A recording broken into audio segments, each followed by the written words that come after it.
Assalamualaikum dan salam sejahtera. Anda sedang menonton Agenda Awani secara langsung dari studio Awani Bukit Kuala Lumpur. Dan malam ini saya ingin membawa perhatian anda kembali ke Asia Barat ataupun Timur Tengah, dan kita semua memikirkan bagaimana ada juga rakyat Malaysia yang boleh pergi jauh ke sana untuk menyertai pergerakan yang dipanggil sebagai Islamic State ataupun IS. Dan kebangkitan IS ini menimbulkan banyak kegusaran kepada ramai pemerhati serantau di kawasan itu, kerana ramai yang tidak pun nampak bahawa akan timbul pergerakan seperti ini. Kekerasan yang mereka lakukan telah pun mengejutkan ramai pihak termasuk dunia media dan kewartawanan, kerana lebih daripada 2 wartawan dikatakan telah pun menjadi mangsa dalam konteks itu. Dan oleh itu saya gembira malam ini saya ada tamu yang datang terus dari Turki, dan oleh itu saya ingin meminta izin untuk bicara bahasa Inggeris.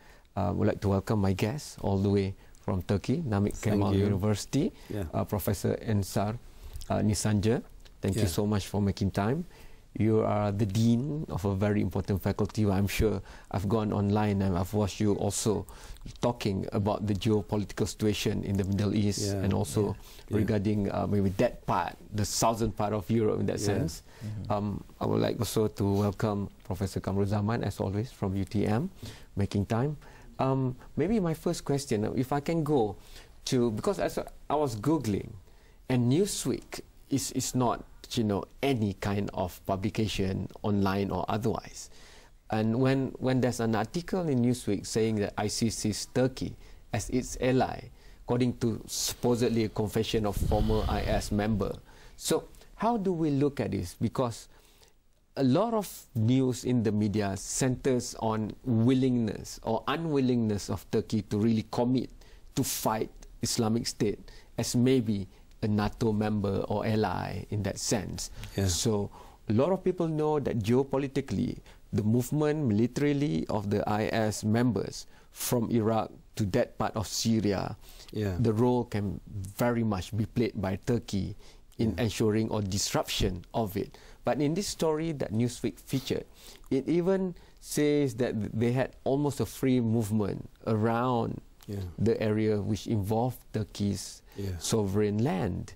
And there's even allegation that as they were going through the spotlights, the spotlight shine on them, the IS commander would be speaking on the phone in Turkish to somebody else, of course, presumably somebody in the Turkish military. So this kind of articles has been growing, I believe, because of the frustration of not seeing a real military movement by Turkey against IS, for example. So if we can start from there, and then maybe we go to the broader picture of what's involved here. Okay, thank you for this question. I should first say that, okay, there is a war in the ground. We see it, that war in the Middle East, particularly in the Syria. For me, Middle East is the ground of the power championship, you know, as it is played in the Middle East and in Syria in particular. But there is another war, I think. It is the war of the propaganda. You know, in today's world, the war on the ground is less important than the war in the in the media. So why? Because through the media, the minds of the international mind, let's call it like that, is governed in this way. So governing the minds are, in a sense, much more important than the governing of the ground. Particularly when it comes to the Middle East, because Middle East is seen not as an area of the people deserving the life of the human beings, but it is depicted in general as the ground of those who should be controlled to protect the world from some kinds of dangers. You know, we are familiar with it, particularly in the Orientalism, the literature of Orientalism. But I should make a difference between two kinds of Orientalisms. One is the classical Orientalism, and the second one is the Neo-Orientalism. The Neo-Orientalism is actually much different from the classical Orientalism, although the content are the same, but the form are much different. The most important difference for me is, I should say, that the classical Orientalism was informed in the circles of the intellectuals and in the shelves of the libraries. But New Orientalism, the Neo-Orientalism, is conducted through the media, and its aim is the ordinary minds of the people, not the intellectuals. So I think we are witnessing a new case of Orientalism in the newspapers first. Now, for instance, you can hardly see any book that is academic book that can engage with these kinds of issues, because I am sure that they will have very big critics if they are written in this way. But if you write this in the newspapers, they can, although they can affect many minds, particularly ordinary minds, but they cannot have critics.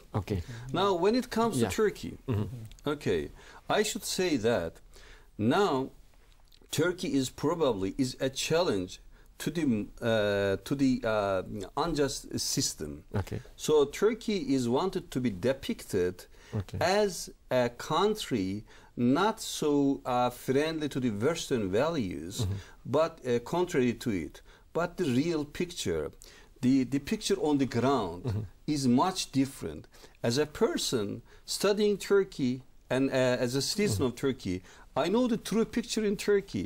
Hold that thought. We go for the first break. Then you can tell us what's the true picture regarding Turkey, its leadership in the Middle East, and what is it doing actually about IS, because we in this part of the world are also involved, even though we're very far away. There are Malaysians there also, so we want to know what's the extent of it, and the closest ally that we have is, of course, is Turkey, and of course, what do you think about it since you've been studying this? I'll get Prof. Kamarul Zaman to come in with his weightage. How come they can have influence all the way until here? Geographically, they've been there. Usually, things in the Middle East doesn't impact us like that. But nowadays, it's a different ball game. That we'll discuss after the short break.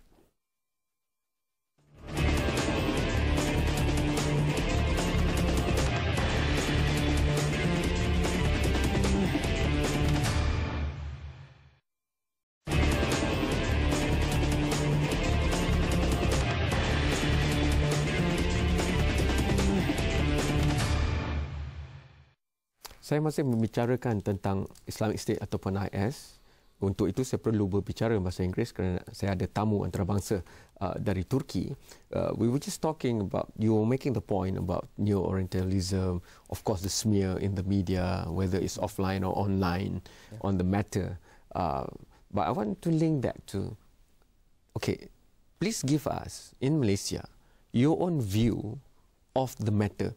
Where does Turkey stand in this issue of IS right now, and what are being those efforts by Turkey? What is it? What are they? Turkey is looking at the matter not from the lenses of the IS. Turkey is not looking at the Middle East from the lenses of the IS, but it is looking at the Middle East from the lenses of the Middle East. So we should look at the picture not from just one side. We should see whole the picture to have the real picture of what's going on in the Middle East. Turkish first argument for the Middle East is we should look at the picture in general. If we focus on one side of the picture, we can lose the major parts of the picture. Now, for instance, for me, as a person interested in the crisis and the tragedy in the Syria for 3 years, I know the Syrian people and their misery, how brutal the regime of Assad in Syria is. Today, we are talking about the ISIS. Okay, it's a problem. But when we are talking about ISIS, we are forgetting the Assad. Okay, so we should not forget ISIS, and we should not forget Assad. Okay, we should not forget the problems in the Iraq, in the Palestine, in Masjid Aqsa, okay, in Egypt. So we should look all the picture from all sides. Now, so Turkey is trying to solve the problem in the Middle East. Just focusing on one problem is not solving the problems. Let me play the devil's advocate here. Turkey has been around for a long time. The crisis in Middle East has been around for a long time. Let's go 60 years over back to 1948, for example. What hope does it give Turkey to solve anything if we have not been able to do anything much for more than 70 years? Okay, but Turkey was actually the part of the problem, because when we look at the Middle East in general, through the history, the Middle East turned out to be Middle East not because of the internal dynamics, but the external dynamics played the major the French and the Brits. And they established security states there, and the security states was actually the part, not the part of the solution, but they were the part of the problem. For instance, the security states, the security state in Turkey created many crises. For instance, crisis with the Muslims and the Islam because of the secularism, radical secularism. It created the problem of nationalism, ethnicism, because of the understanding of nationalism. Kurdish issue was the part of that understanding, and the same is true for instance, the Syria, Iran, Iraq, Egypt. There not the people, but the minorities were governing, the controlling. But our slogan is to only have one, almost back to the days of the Caliph. Where it's regardless, exactly what you're saying, going against the nation state formed by the former colonial powers, and they just want one state. But I think ISIS is the new outside dynamic in the Middle East. The ground is suitable today for the ISIS, but the genetics of the ground is actually against the ISIS. Please the Middle East is not Middle East. Please hold that thought. I want Prof. Kamarul Zaman to come in, because while Turkey is thinking of the big picture and calculating its action, it's already impacting even the more moderate Islamic geographical areas like the Southeast Asia side. We even have people from Southeast Asia going to volunteer for IS. So how do we look at that? Actually, when we are talking about ISIS, the first problem is misunderstanding. And I said it with the term of jihad, for example. When we are talking about jihad, they are following the term that has been used from the Western point of view. For example, they are telling us that they have in Islam they have holy holy jihad or holy struggle, meaning that apart from killing people, other activities must be considered as either small jihad or no jihad at all. So because of that close-minded thinking among some of these people, especially when we are talking about Malaysian. But some of them are university graduates and they have their own business. That one, of course, because among the university graduates also, they are also close-minded. For example, in another extension, we can say that although they are graduated from the university, but after they finish their study, they don't know where to go and what to do. This is much less understanding the complexity of the Middle East issue. Of the Middle East, they only understand the term of jihad, for example, in a very narrow sense of the word. I have to go for the last break. The problem. Once we are back for the last segment, I'll go back to Professor from Turkey, and you know, recently there's this volunteer that went on board Mavi Marmara. Mavi Marmara is an issue that connects both Malaysia and Turkey, because we had 12 Malaysians on the ship. You had more, and you lost your citizens on board the ship. Alhamdulillah, Malaysians survived. My own colleague and cameraman and journalist Ashwat were there.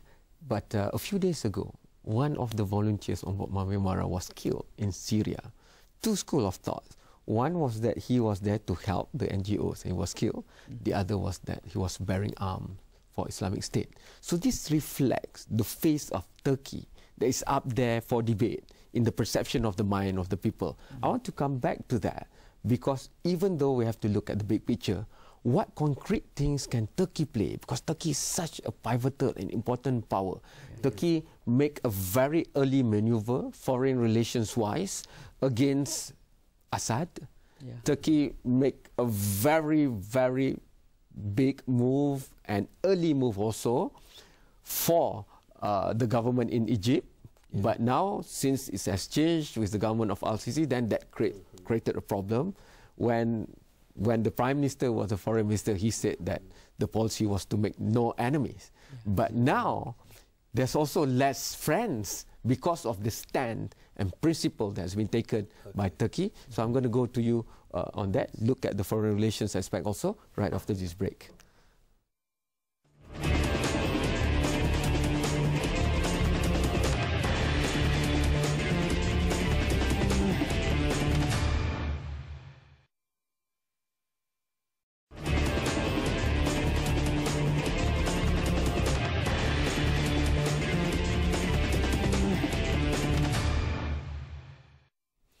Turkey is a very, very big power, and some writings in international publications say that it's the Neo-Ottoman. So you started with the Neo-Orientalism. I want to throw the Neo-Ottoman back to you. But a lot of that has to do with the strategies employed by Turkey and the role of the current Prime Minister. Ever since he was a consultant and he became the Foreign Minister, and now he's the Prime Minister, it was his move that saw a lot of what Turkey does in relations to its neighbor and foreign relation.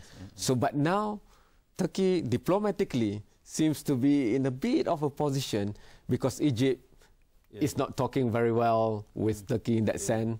You don't have any more embassy there, or even in Israel that you used to have.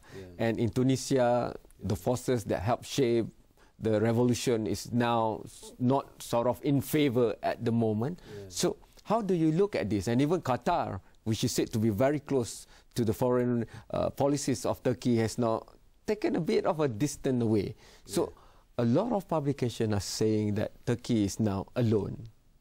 And how do you look at that vis-a-vis the foreign relations strategy of the Prime Minister?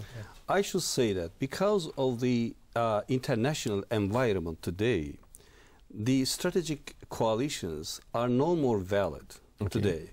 Because the ground of international relations is very slippery. For instance, relations between Turkey and Germany can be very friendly in some area, but in another area cannot be so friendly. And the same is true for instance, Russia. If we talk on Russia, how is the relations of Russia? 10 years ago, it was much more friendly, and it had some many strong partnership agreements and strategic alliances. The same is true for America, for Egypt, for Iran, for Syria.